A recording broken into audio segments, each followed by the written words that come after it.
tot mai mulți te părăsesc în greul vieții.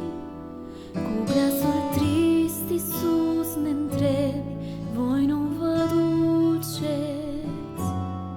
Dar oare unde să plecăm cu tot ce-n suflet noi purtăm? Căci doar la tine am găsit cuvântul vieții. Suntem trudiți și împovărați de sarcini grele, apăsați, dar azi venim la tine odihnă să găsim. Azi tot mai multe încercări ne vin în cale.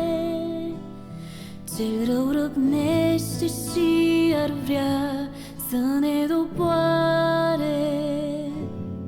Dar oare unde să plecăm cu tot ce-n suflet noi purtăm?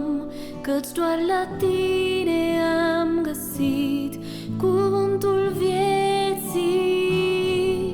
Suntem trudiți și împovărați de sarcini grele, apăsați, dar azi venim la tine odihnă să găsim.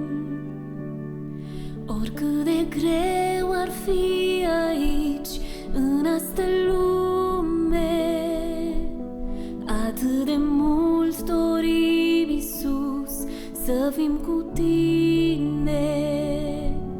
Dar oare unde să plecăm cu tot ce-n suflet noi purtăm?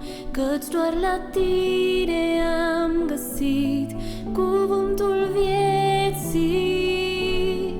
Suntem trudiți și împovărați de sarcini grele, apăsați, dar azi venim la tine odihnă să găsim.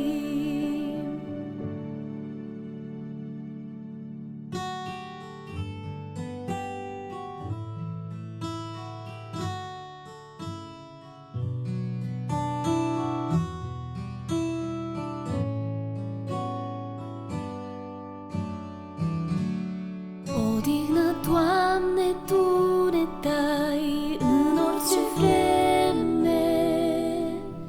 În încercări ne spui, Iisus, o, nu te teme.